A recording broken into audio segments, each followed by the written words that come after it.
그 무렵에 예수께서 안식일에 밀밭 사이로 지나가셨다. 그런데 제자들이 배가 고파서 밀 이삭을 잘라서 먹기 시작하였다. 바리새파 사람이 이것을 보고 예수께 말하였다. 보십시오, 당신의 제자들이 안식일에서는 안 되는 일을 하고 있습니다. 예수께서 그들에게 말씀하셨다. 다윗과 그 일행이 굶주렸을 때에 다윗이 어떻게 하였는지를 너희는 읽어보지 못하였느냐? 다윗이 하나님의 집에 들어가서 계단에 차려놓은 빵을 먹지 않았느냐?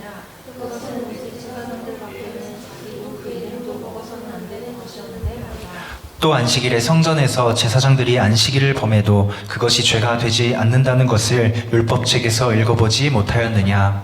내가 너희에게 말한다. 성전보다 더 큰 이가 여기 있다. 나는 자비를 원하고 제사를 원하지 않는다 하신 말씀이 무슨 뜻인지 알았더라면 너희가 죄 없는 사람들을 정죄하지 않았을 것이다.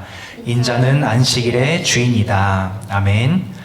오늘 설교의 본문 창세기 4장 25절과 26절을 우리가 한 목소리로 읽겠습니다. 시작. 아담이 다시 자기 아내와 동침하매 그가 아들을 낳아 그의 이름을 셋이라 하였으니 이는 하나님이 내게 가인이 죽인 아벨 대신에 다른 씨를 주셨다 함이며 셋도 아들을 낳고 그의 이름을 에노스라 하였으며 그때 사람들이 비로소 여호와의 이름을 불렀더라. 아멘. 사랑하는 여러분, 저번 주에 이어서 예배에 관한 말씀을 드리려고 합니다. 우리 예배 순서지 오른쪽 위에 적혀 있는 예배 주제를 한번 읽어볼까요? 시작. 네, 오늘 말씀의 제목도 주일 예배의 의미입니다.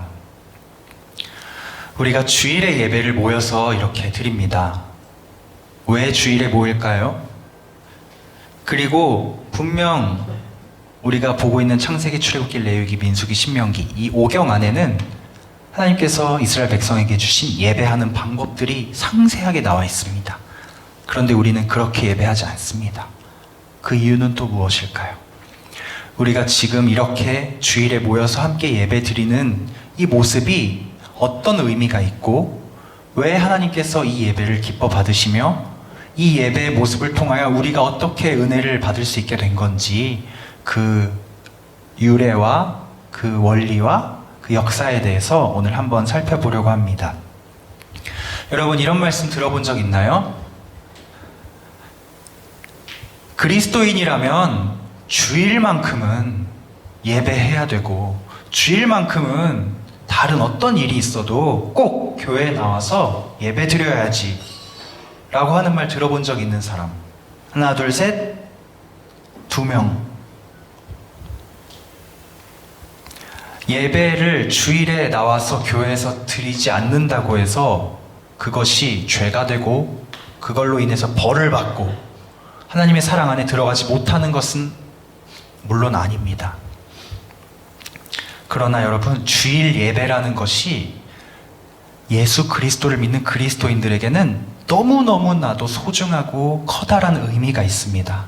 그 의미를 진정 깨달아 아는 사람이라면 주일 하루, 일주일 중 주일 하루만큼은 내가 온전히 주님께 드리겠다 결심하고 결단하는 사람이 되는 것입니다. 그러므로 여러분, 오늘 말씀을 잘 듣고 나누고 우리 주일 예배에 성심성의껏 우리의 몸과 마음을 드릴 수 있는 예배자들이 되기를 간절히 축복드립니다. 먼저 예배란 무엇인가에 대해 보겠습니다. 여러분, 항상 잊지 마세요. 설교 시간에 제가 말을 시작하기 전에 자동으로 세팅을 하세요. 머릿속에. 뭘 세팅하냐면 여러분, 상상력을 발휘하시는 거예요. 지금 출애굽한 이스라엘 백성이 광야길을 지나서 홍해를 지나서 시내 산 앞에 와 있어요. 머릿속으로 그릴 수 있죠.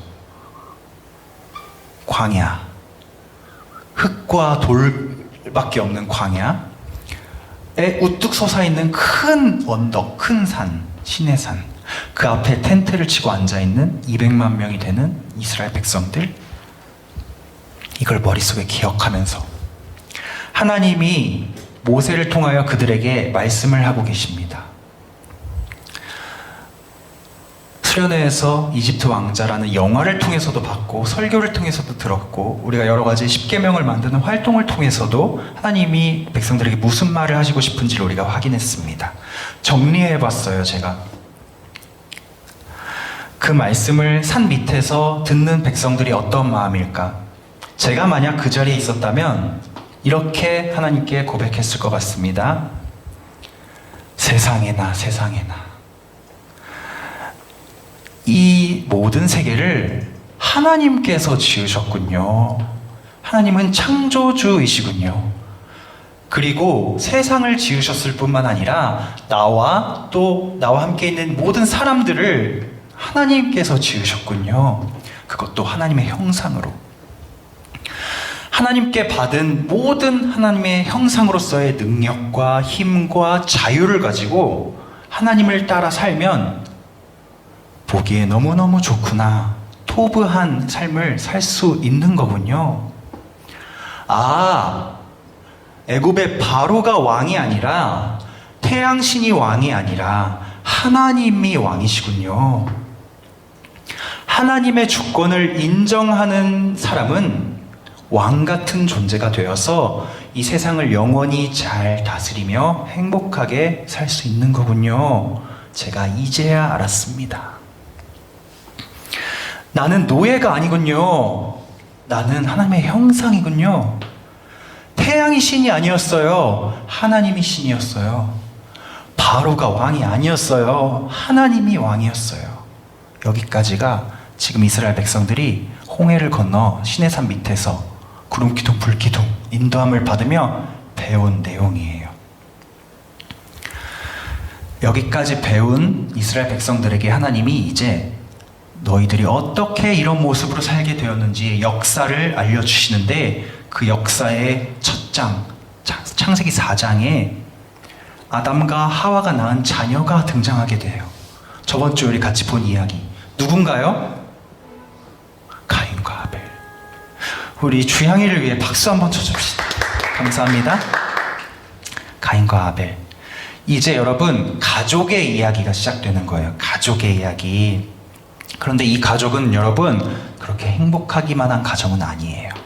왜냐하면 아담과 하와가 선악과를 먹으면 반드시 죽을 거야 라는 하나님과의 약속을 어기고 그걸 먹었잖아요.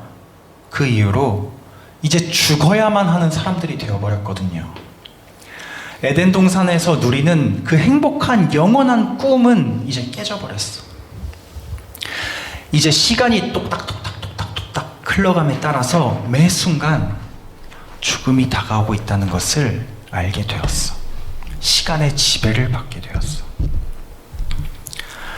그러나 하나님은 그들을 그냥 죽게 내버려 두지 않으시고 가죽옷을 지어서 에덴 밖에 동쪽의 땅으로 새로운 삶을, 새로운 터전을 시작하게 하십니다. 우리가 지금 사는 그 삶이랑 비슷한 삶이 시작된 거예요. 동산과는 달라요. 완전히. 어떤 삶이냐? 선악과를 아그작 씹어 먹은 대가가 따르는 삶. 그 대가가 무엇이냐면 이제 평생 땀 흘려서 노동하고 일을 해야만 먹고 살 수 있어요. 동산에서는 그냥 모든 열매들이 값없이 주어진 은혜였거든요. 다 그냥 먹으면 됐었거든요. 그런데 이제는 내가 가시덤불과 엉겅퀴를 피해서 씨를 뿌려야 되고요. 물도 줘야 되고요. 잡초도 뽑아야 되고요. 땀을 흘려서 그것을 일궈야만 채소를 먹을 수 있어. 게다가 하와는, 여자는 이런 밭일뿐만 아니라 아이를 낳는 수고까지 더해졌어.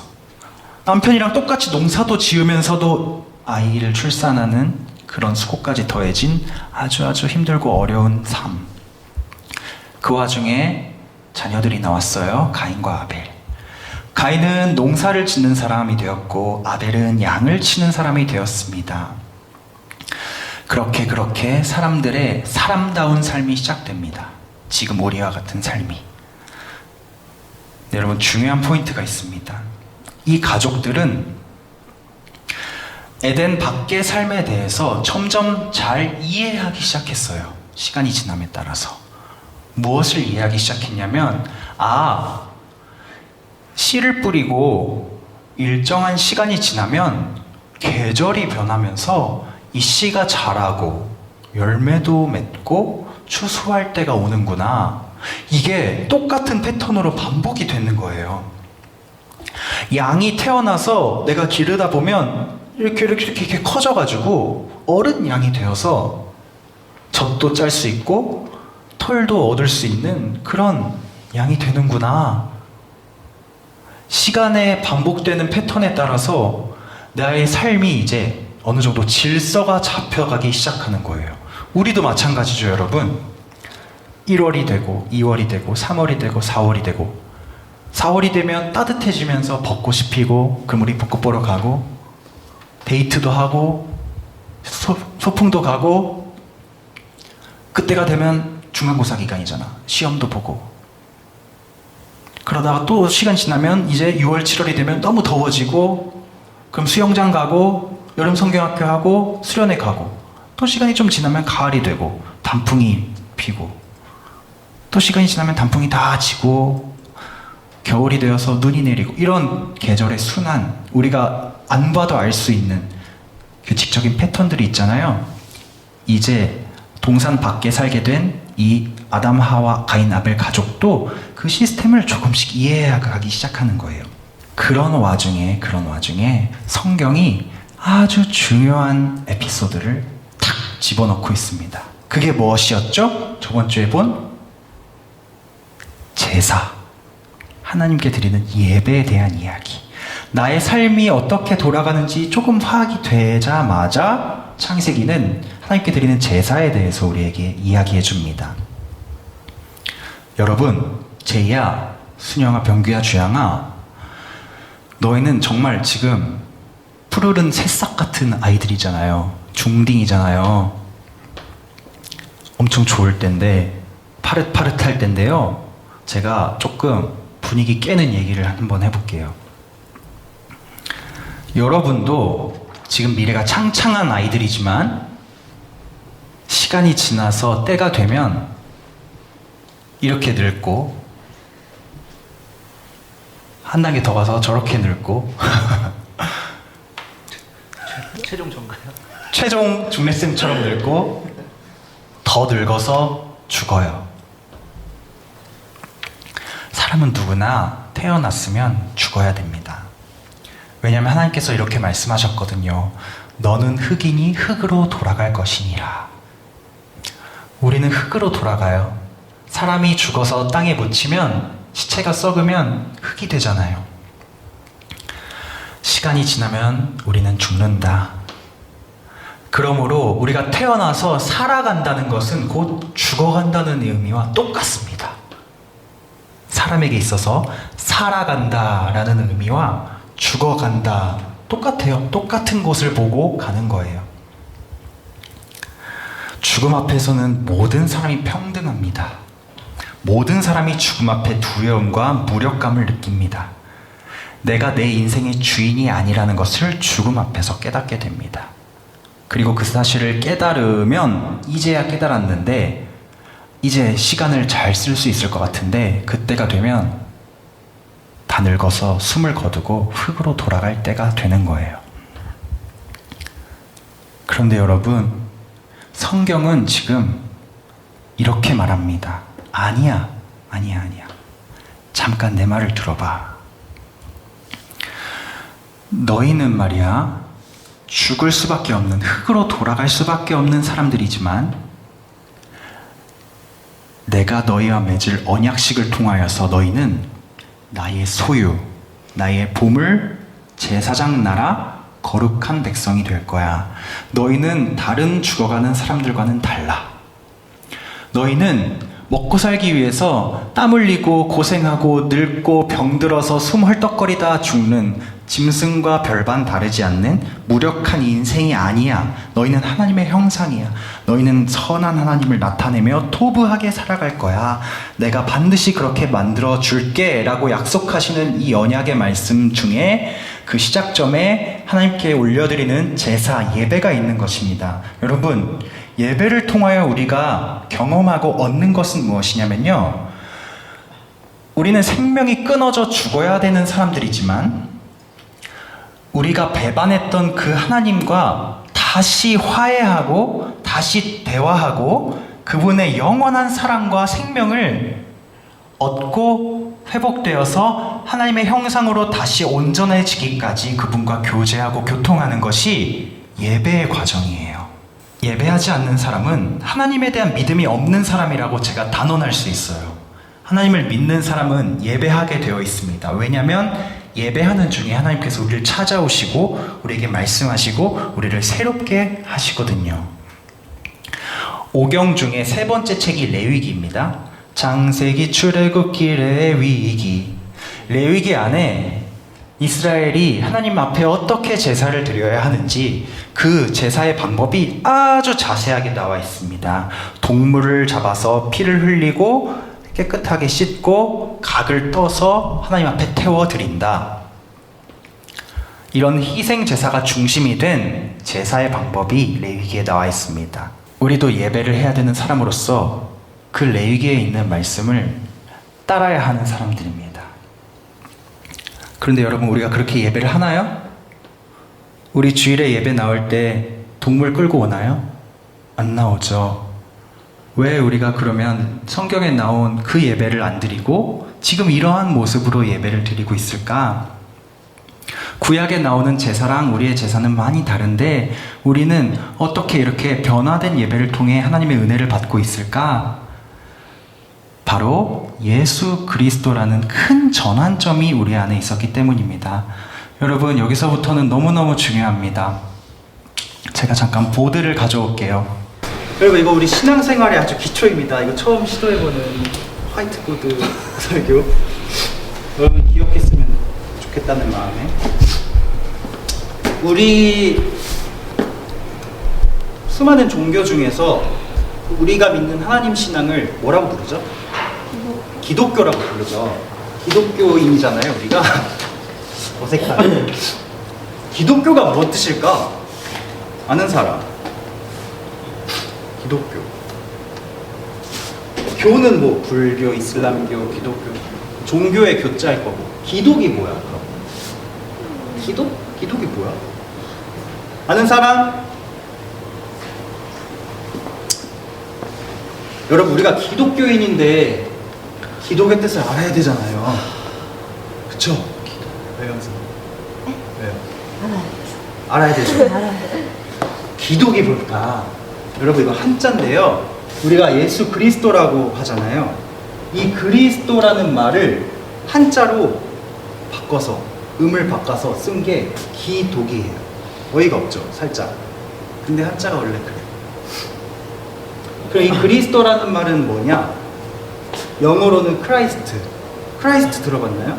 Jesus Christ 하잖아요. 영화 보면 Jesus Christ 들어봤죠? 안 들어봤나요? 어쨌든 크라이스트, 그리스도. 그럼 이 크라이스트란 말 어디서 왔냐? 그리스어에 크리스토스라는 말이 있대요. 크리스토스. 이 말은 또 어디서 왔냐면 히브리어를 쓰기가 번거로워서 한글로 쓸게요. 읽어볼까요? 시작. 메시아. 많이 들어봤죠? 메시아. 예수 주 메시아네. 메시아. 이게 다 같은 말이에요. 메시아가 크리스토스고, 크리스토스가 크라이스트고, 크라이스트가 그리스도고, 그리스도가 기독이고. 그러므로 기독교인이란 말은 그리스도교인이라는 말로 쓰이기도 합니다. 그럼 우리가 알아야 될 것, 그리스도가 무슨 뜻이냐? 아는 사람? 그리스도가 무슨? 우리가 예수 그리스도라고 고백을 하는데 예수는 뭐야? 이름이잖아, 이름. 주향, 제이, 병규, 순영 같은 이름이에요. 이 땅에 오신 하나님, 그분, 사람이 되신 그분의 이름이 예수예요. 그래서 엄마가 예수야, 예수야는 안 했겠지. 예수, 물 좀 떠와라 이랬겠죠. 예수는 사람 이름이고. 우리는 그분을 예수님이라고도 부르고 예수 그리스도라고도 불러요. 이 그리스도는 예수님의 호칭 같은 거예요. 그게 무슨 뜻이냐면, 잘 들어보세요. 기름 부은 받은 자. 읽어볼까요? 시작. 그리스도라는 말은 기름 부음 받은 자. 기름을 왜 부어? 왜 부을까, 기름을? 이거 실제 기름을 이렇게 붓는 걸 말하는 건데, 사람한테 기름을 왜 부을까요? 네?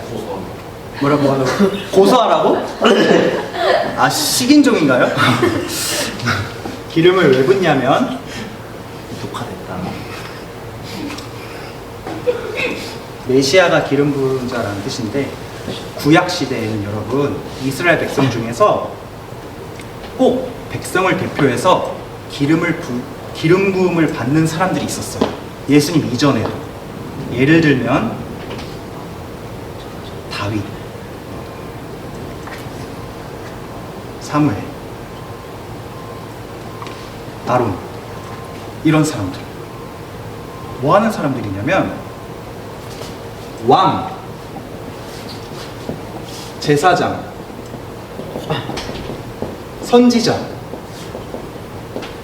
왕, 제사장, 선지자, 이런 사람들을 세울 때 기름을 부었습니다. 기름을 붓는 행위는 무엇을 의미하냐면, 이 사람은 거룩하게 구별되었습니다. 이 사람은 다른 사람과 다릅니다. 이 사람은 하나님의 영을 받은 사람입니다 라는 뜻이에요. 그럼 왜 그런 행위를 이런 사람들한테 했을까? 이런 사람들은 모든 백성을 대신해서 하나님 앞에 대표로 나아가는 사람이거든요. 이스라엘 백성이 하나님과 직접 대화를 할 수 없으니까 제사장이나 선지자나 왕이 하나님께 대표로 나아가서 그분의 말씀을 받아서 전하거나, 아니면 우리의 간구를 모아서 하나님께 올려드리거나, 이런 연결하는 역할을 했거든요. 이런 중요한 역할을 하는 사람을 아무나 뽑을 수 있나요? 없죠. 잘 생각해서 잘 뽑아야겠죠. 그렇게 잘 생각해서 잘 뽑았다는 의미가 바로 기름 부어서 거룩하게 구별하고 이 행위를 통해서 하나님의 영이 임하게 하는 것이에요. 오케이? 그러면 그리스도 기름 부음 받은 자 무슨 뜻인지 여기까지 이해됐죠? 기름을 왜 붓는다고, 주양아? 그렇지. 그렇죠. 또 하나, 하나님의 영을 받은 사람이라는 뜻이에요. 그럼 이제 예수 그리스도 하면 우리가 뜻을 누가 물어보면 얘기할 수 있지. 아, 예수는 이름이고요, 그리스도는 기름 부음 받은 자라는 뜻인데, 기름을 왜 붓냐면요, 우리를 대신해서 하나님 앞에 나아갈 수 있는 거룩한 사람, 하나님의 영을 받은 사람이란 뜻입니다 라고 대답하면 됩니다. 그리스도인이기 때문에 이 말을 꼭 알아야 되는 거예요. 자, 그리스도까지 했어. 그런데 여러분, 그리스도들은 지금까지 많았어. 아까 얘기했죠. 다윗도 있었고 사무엘도 있었어. 예수님도 그리스도야. 그런데 예수님은 다른 그리스도와는 벌써 44분이야? 예수 그리스도는 다른 그리스도와는 다른 점이 있어요, 여러분. 어떤 다른 점이 있냐면, 우리 성경을 열어서 한번 찾아봅시다. 마가복음을 한번 찾아볼까요? 마가복음 14장 60절부터 62절까지. 대제사장이 가운데 일어서서 예수에게 물어 이르되 너는 아무 대답도 없느냐? 이 사람들이 너를 치는 증거가 어떠하냐 하되. 증거가 아무 대답도 안 하시거든 대제사장이 다시 물어 이르되 내가 찬송하는 그리스도냐?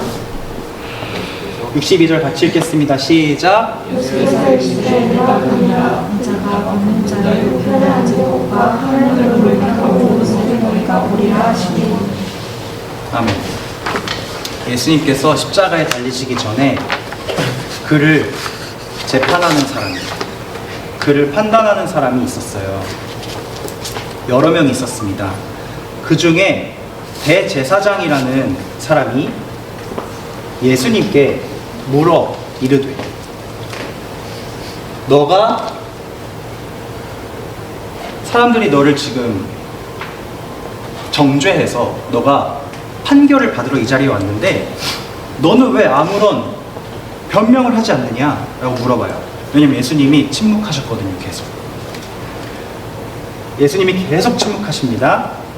그런데 대제사장이 한 가지 질문을 하는데 그거에만 답변을 하세요.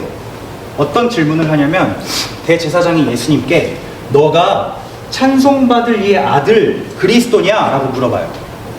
그러자 예수님이 62절에 보니까 내가 그니라 라고 말합니다. 찬송받을 이 아들 그리스도. 여러분, 유대인들에게 찬송받을 이 지극히 높으신 이런 별명은 오직 하나님께만 붙일 수 있는 호칭이에요. 즉 이건 하나님 아버지를 뜻하는 거예요. 그럼 이 무슨 말이에요? 너가 하나님 아버지의 아들 그리스도냐? 예수님이 맞다. 이 말씀 때문에 다른 그리스도들과 구별이 되는 거예요.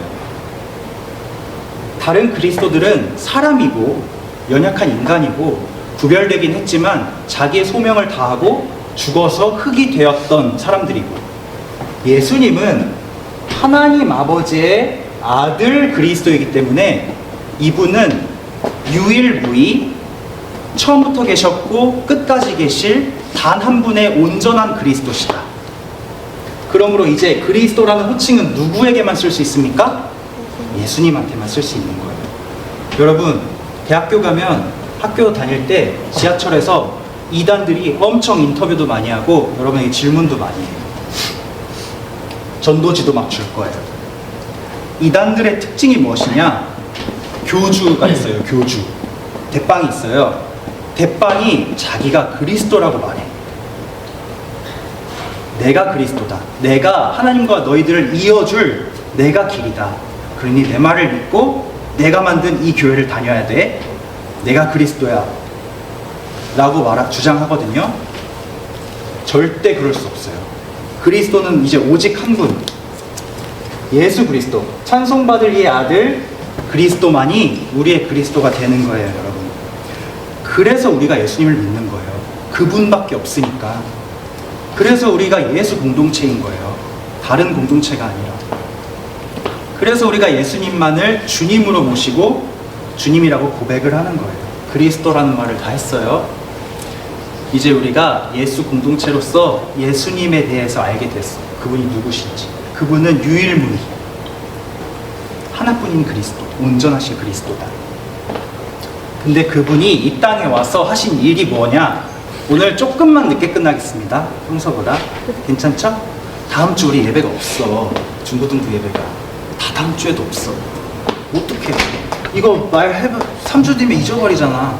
그러니까 오늘 다 해서 유튜브로 남겨놔서 너희들이 봐야지. 여러분, 히브리서 9장을 잠깐 펴보세요. 히브리서 9장 1절. 가장 먼저 찾아서 읽는 친구에게 칭찬을 해드리겠습니다. 감사합니다. 잘했습니다, 주양아. 자, 우리 다 같이 한번 찾아서 함께 읽어봅시다. 히브리서 9장 1절. 병규 찾았어? 순영이 찾았어? 아, 우리 나중에 성경 찾기 게임 한번 해야겠다. 다 찾으셨어요? 히브리서 9장 1절 읽어봅시다. 시작. 첫 언약에도 섬기는 예법과 세상에 속한 성소가 있더라. 뭐가 있었다고요? 맨 앞에? 첫 언약. 여러분, 우리가 매주 설교 듣기 전에 배경 세팅할 때 신해산 앞에 광야, 사람들 텐트 그거 할 때 이 장면이 무슨 장면이야? 언약식의 장면이잖아. 언약식. 우리의 배경 세팅은 항상 이거야. 광야의 언약식. 근데 예수님이 말씀하세요. 이 땅에 오셔서 첫 언약이 있었다. 이게 이거야. 근데 여러분, 첫 언약이 있었다는 건 무슨 언약도 있다는 거야?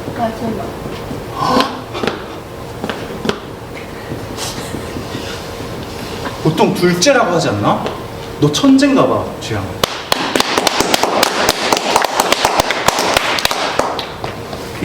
첫 언약이 있으면 마지막 언약도 있는 거거든요. 전사님 그때 얘기했어요. 우리 성경을 보면 구약과 신약이 딱 붙어 있잖아. 구약이라는 것과 신약이라는 것이 이렇게 하나로 합쳐져 있잖아.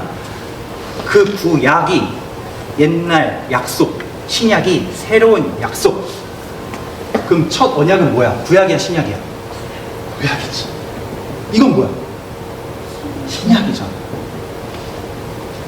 근데 이 약속이란 말이 언약이란 말이고, 또 하나 전사님이 말한 거 있는데,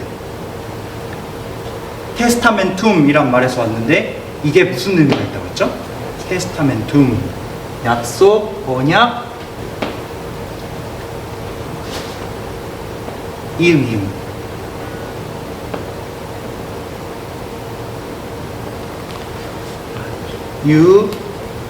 유언. 지아. 약속, 언약, 유언의 의미가 있다고 했어요. 이거는 전사님 뇌피셜이 아니라 유언이라는 표현이 성경 안에 나와요. 근데 유언의 특징이 있다 그랬잖아. 유언은 다른 사람이 절대로 고칠 수 없어. 그리고 이거는 변하지 않아. 사람이 자기 목숨을 전제로 쓰는 약속이잖아, 유언이라는 게. 바뀌지도 않고 다른 사람이 고칠 수 없어. 그런데 첫 언약, 마지막 언약 바뀌었어, 안 바뀌었어? 바뀌었잖아요. 이게 어떻게 된 일이야? 유언이면 이럴 수 없잖아요. 이게 어떻게 된 일이에요? 이런 결론이 나옵니다. 첫 언약과 마지막 언약을 같은 분이 쓰셨다면 말이 되겠죠. 같은 분이 쓰셨다면 다른 사람이 고칠 수 없잖아요. 본인이 고칠 수 있잖아요, 유언을. 같은 분이 쓰셨다면 가능하겠죠. 또 하나, 바뀐 게 아니라면 가능하겠죠. 이게 둘 다 맞아요. 무슨 뜻이냐면 첫 언약, 구약, 마지막 언약, 신약이 같은 분이 쓰신 성경이고요. 이 내용은 결코 서로 반대되거나 다르지 않고 같은 의미를 가지고 있어요. 다만 하나님께서 너무나도 겸손하신 성품을 가지고 우리에게 다가오셨기 때문에, 인격적으로 다가오셨기 때문에 우리가 이해할 수 있는 수준과 우리가 따라갈 수 있는 수준에 맞춰서 늘 그분은 100%의 사랑을 주셨지만 우리가 느끼기에는 이게 뭐야? 변했어. 이 관점에서 이걸 보면 많이 변했거든. 사람의 시선으로는. 그러나 하나님은 언제나 그 시대의 사람들에게 100%의 사랑을 부어주셨어. 그러므로 이것은 같은 것이고, 같은 분이 쓰신 것이고, 내용이 바뀌지 않았다는 언약. 우리는 그렇게 믿고 구약과 신약을 함께 성경 안에서 보고 하나님 말씀으로 믿죠. 중요한 거 다 거의 했습니다. 결론은 이거예요.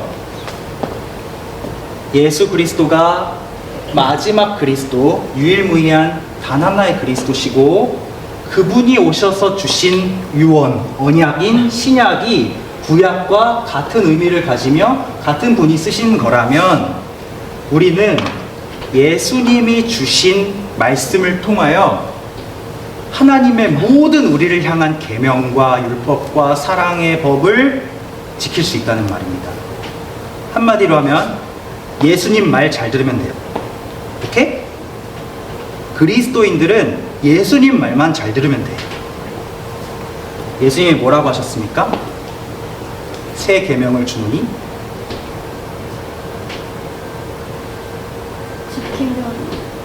지키면 그거 하겠다. 지키면 예수님이 지키면 그거 하겠다. 이렇게 서로 내 나라에서 내 나라에서 문 나라에 맞아. 맞는데 쉽게 말하면 여러분, 예수님이 모든 율법을 우리가 10계명도 배웠고 다 배웠잖아. 그 모든 법들의 총정리가 완성이 예수님께서 주신 새 계명인데 그것이 뭐냐면 내가 여기서 나는 예수님이야. 내가 너희를 사랑한 것 같이 너희도 서로 사랑하라. 따라해볼까요? 내가 너희를 사랑한 것 같이 내가 너희를 사랑한 것 같이 너희도 서로 사랑하라. 너희도 서로 사랑하라. 이 한마디의 계명이 이 안에 다 들어있는 거예요. 그 말씀이 우리의 유일한 가장 소중한 계명인 이유를 제가 설명을 한 거예요. 그분이 그걸 주신 분이 이런 분이고 그 역사가 이렇다는 거예요. 주일에 대한 얘기는 아직 하나도 안 했네. 자, 우리가 이제 예수 그리스도라는 말을 완전히 이해했어. 우리가 이제 왜 그리스도인으로서 주일에 예배를 드리는가를 얘기를 해야 돼. 10분 만에 해볼게. 10분 만에. 괜찮죠? 나는 박차고 나가겠다. 손 하나 둘 셋. 없으니까 한번 해볼게요. 배터리가 다 됐네. 여러분, 출애굽기 20장을 해볼까요? 10계명 중에 4번째 계명을 가장 빨리 찾아서 읽는 사람에게 메가커피 쿠폰을 드립니다. 와. 학생들만. 너는 내 아들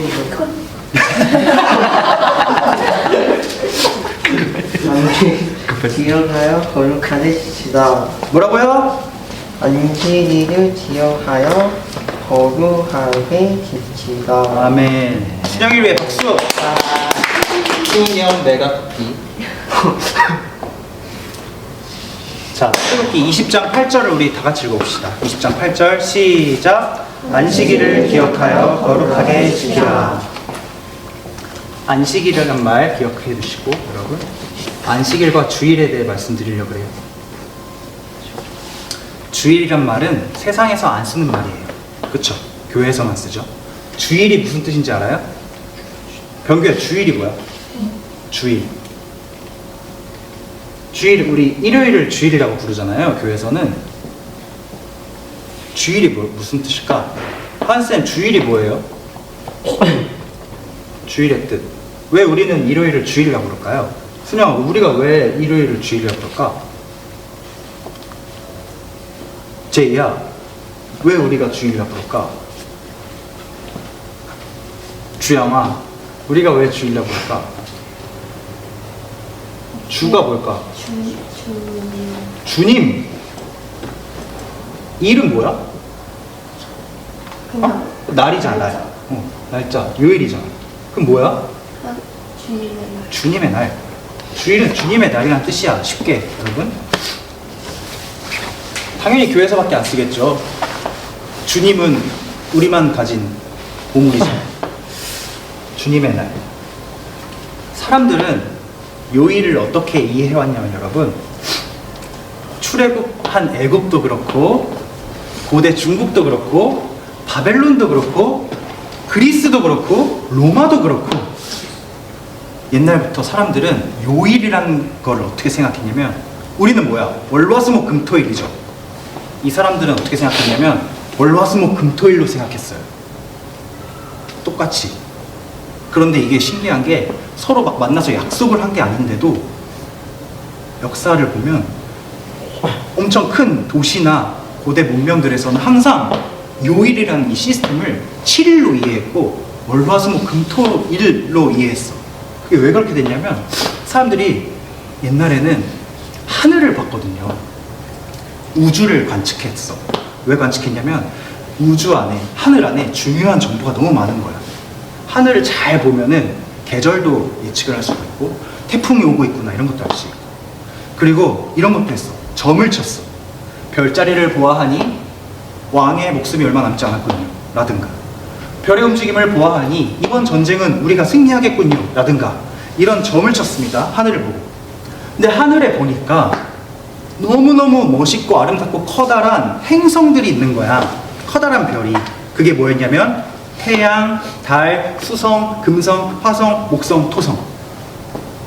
우리 태양계에서 배우죠. 수금지압부터 천해명. 지구는 우리가 밟고 서 있으니까 빼고 태양, 달, 수성, 금성, 화성, 목성, 토성. 천왕성, 해왕성, 명왕성은 그때는 아직 관측을 할 수가 없었대. 그건 나중에 현대적인 망원경이 발명되고 나서야 볼 수 있었고, 이 시대에는 토성까지만 마침 7개예요. 7개. 그래서 이 사람들은 그 행성들이 일주일 중 하루씩을 담당해서 지배한다고 생각했대. 요 날은 태양이 담당하는 날, 요 날은 달이 담당하는 날, 요 날은 수성이 담당하는 날, 쭉쭉쭉. 그래서 요일에 이름을 붙인 거야. 태양의 날, 달의 날, 수성의 날, 금성의 날. 그게 뭐야? 일요일, 해 일자잖아요, 한자. 월, 달 월자잖아요. 일요일, 월요일, 화요일은 뭐야? 화성. 수요일은 수성. 금요일은 목요일은 목성. 토요일은 그렇게 써온 거예요. 일주일을, 시스템을 약속하지도 않았는데 그게 전 세계적으로 자리를 잡은 거야. 대장은 누구냐? 항상 가장 큰 행성이 뭐야? 태양. 그래서 일요일이 늘 1번이야. 그 다음에 2, 3, 4. 이거 중요해서 이거 지우고 써야겠다. 여러분 3주치 듣는다 생각하고 조금만 견뎌봐. 선생님들도요. 자, 선생님들은 다 아는 거라서 이게 지루할 수도 있어. 몰랐습니다. 아이고, 그러면 좋습니다. 그래서 시작은 언제나 일요일이다. 달력을 봐요. 달력을 보면 무슨 요일이 제일 앞에 있어요? 항상 일요일이. 무슨 색으로? 빨간색. 왜 빨간색이야? 공휴일이어서 태양의 날이니까 이렇게 되어 있어요. 태양이 크잖아, 세잖아. 태양신의 본능도 괜히 나온 게 아니야. 어쨌든 그랬다. 그럼 여러분, 세상은 요일을 이렇게 이해했는데 하나님의 백성인 이스라엘은 요일을 어떻게 이해했을까? 너가 여기서 해야겠다. 주양아, 아주 훌륭했어요. 하나님의 백성들은 당연히 요일 개념도 하나님과 연관을 지어서 생각했는데, 하나님이 창조를 며칠 동안 하셨죠? 네? 6일. 6일 동안 하시고 하루는 쉬셨죠. 안식하셨죠. 그럼 총 며칠이에요? 그래서 7일이 됐어요. 유대인의 요일은 똑같이 요일이 7개예요. 왜냐? 하나님의 창조 주기가 그렇기 때문에. 해의 날, 달의 날, 화성의 날이어서가 아니라 하나님이 7일 동안 창조와 안식을, 그 하나의 주기를 완성하셨기 때문에, 그렇기 때문에 일주일이 7일이 된 거야. 유대인들은, 이스라엘. 그래서 그들은 이런 이름이 없어요, 요일에. 근데 어떻게 부르냐면 그냥 숫자를 붙였어. 1요일, 2요일, 3요일, 4요일, 5요일, 6요일, 7요일 이렇게 불렀어요. 그중 7요일, 오늘날의 토요일, 이날은 하나님께서 안식하신 날이잖아요. 그래서 이날이 안식일이라는 이름이 붙게 되었어, 특별하게. 요일에 이름을 붙이지 않는 사람들이지만 이날만은 특별하니까 안식일이라는 이름을 붙여서 하나님께서도 우리가 방금 출애굽기를 본 것처럼 이 날을 기억하여 거룩하게 지켜라 라고 하셨죠. 그래서 이날은 이스라엘 사람들은 일 안 하고 쉬었습니다. 누구만 일했냐? 제사장만 일했어요. 제사장만 이날에는 다른 날보다 훨씬 더 많은 예배, 거룩한 예배, 구별된 예배를 하나님 앞에 드렸습니다. 중요한 날이니까. 하나님의 백성들은 요일을 이렇게 이해했다. 하나만 더. 7일, 7요일, 토요일이 안식일이야. 이 날을 준비하기 위해서 요 전날인 금요일을 엄청 중요하게 생각했어, 이 사람들은. 그래서 이 사람들은 준비일이라고 불렀습니다. 안식일을 준비하는 날, 준비일. 오늘날의 금요일이죠. 여러분, 금요일이 왜 중요해요? 불금이라서? No. 이 사람들은 안식일을 준비하는 날이기 때문에 중요했던 거예요. 오케이? 여기까지 이해했죠? 근데 우리는 무슨 날이 제일 중요해? 여기가 중요하잖아. 하나님의 백성들은 여기가 중요하다면서 우리는 왜 여기가 중요한 거야? 왜? 예배하는 날이어서? 중요한 날이면 이때 예배해야지. 우리는 왜 여기서 예배하냐고요? 이것도 새 언약이신 예수 그리스도 때문이야. 여러분, 예수님께서 우리 죄를 다 지고 십자가에 죽으시고 부활하셔서 우리에게 나타나신 후에 내가 세상 끝날까지 너희와 함께 있을 거고 내가 잠깐 하늘에 올라가는데 너희를 고와 같이 내버려 두지 않고 성령을 보내서 너희와 영원히 함께 있을 거야. 약속을 하신 후에 하늘로 올라가셨습니다. 그것을 믿은 제자들은 기도했어. 예수님이 올라가셨습니다. 근데 그분이 성령을 우리에게 보내준다고 약속하셨습니다. 그 성령을 보내주세요 기도하자 성령이 불같이 임했습니다. 바람소리와 불의 혀 같은 모양으로 성령이 제자들에게 임해서 이 제자들이 어떻게 변했냐면 우리를 위해 십자가에서 죽으시고 부활하신 예수 그리스도를 위해서 나의 모든 삶을 드리겠다. 사도라는 이름으로 사도, 예수님께 보냄받은 사람이라는 소명을 가지고 이제 살아가게 돼. 이 사람들은 뭘 했냐면요, 예수님이 우리에게 주신 계명이 뭐였어요? 서로 사랑하라. 이 사람들은 서로 사랑하기 위해서 내 모든 것을 다 바쳤습니다. 내 모든 가진 재산과 시간과 힘을 다 들여서 서로 사랑하려고 애썼어요. 어떤 방식으로 했냐면 예수님이 하셨던 방식대로 함께 모여서 떡을 떼서 같이 식사하고 찬양하고 말씀을 읽고 기도하는 그런 삶을 살았어요. 그런 공동체를 사람들이 뭐라고 불렀냐면 교회라고 불렀어요. 교회란 부활하신 예수 그리스도를 믿음으로 그가 주신 사랑하라는 계명을 온 힘을 다해 지켜내는 사람들이야. 연결이 되어 있는 거야. 이 사람들은 예수님께서 주신 새 계명, 사랑하라는 그 계명을 열심히 지키다 보니까 안식일에는 우리가 아무것도 할 수 없어. 그냥 쉬어야 돼, 집에서. 근데 그것만으로는 내 뜨거운 마음과 열정과 믿음이 해소가 되지 않는 거야. 난 하나님께, 예수님께 더 큰 사랑을 드리고 싶고 더 큰 헌신 드리고 싶고 더 사랑하고 싶은 거야. 그래서 이 사람들은 안식일 다음 날에 다 같이 모이기 시작했어. 다 같이 모여서 여러분 먹을 거 다 갖고 나오세요. 먹고, 여러분 함께 말씀 읽읍시다. 말씀 읽고 듣고, 여러분 우리 예수 그리스도를 찬양합시다. 찬양하고, 우리 기도합시다. 기도하고, 저기 예수님을 모르는 자들을 위해서 우리가 그들에게 복음을 전합시다. 선교사를 파송하고. 이게 교회의 역사, 초대 교회예요. 이 사람들은 이날이 너무 소중해진 거예요. 왜냐하면 우리가 가진 이 예수 그리스도라는 보물을 누리는 날이어서. 그래서 여러분, 이 사람들은 이 요일을 팔요일이라 불렀어. 팔요일이란 게 있어, 여러분? 없잖아, 원래. 1, 2, 3, 4, 5, 6, 7 끝이잖아. 근데 이 1요일을 팔요일이라 불렀어. 완전히 새로운 날이니까. 예수님께서 새로운 일주일을 완성하셨으니까. 그래서 여러분, 초대교회에서 이 팔은 엄청 중요한 의미를 갖습니다. 모든 세례탕이 다 팔각형이에요. 안 중요하고. 그래서 여러분, 결론이 이것입니다. 이 팔요일, 오늘날 우리의 말로는 무슨 요일이죠? 주일.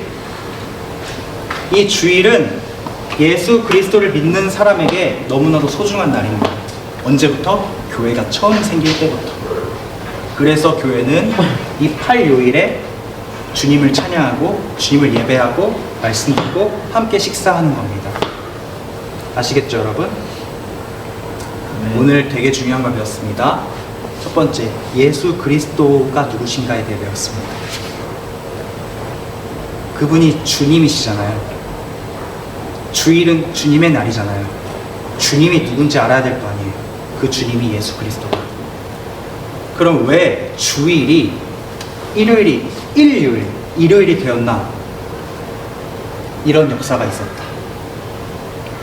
부활하신 예수 그리스도를, 우리에게 새 계명을 주신 예수 그리스도를 찬양하고 기뻐하기 위해서 새로운 안식일, 새로운 요일이 탄생했다. 그게 바로 일요일이다. 화요일이다. 사랑하는 여러분, 앞으로 평생 살아가는 동안 이 팔요일, 일요일을 우리 삶의 중심으로 여기고 예수 그리스도를 기뻐하며 찬양하며 기도하며 함께 식사하는 것까지 예배예요, 여러분. 함께 식사하는 것까지. 이 서로 사랑하라는 계명 지킴을 끝까지 해내는 여러분 되기를 간절히 축복합니다. 기도하겠습니다.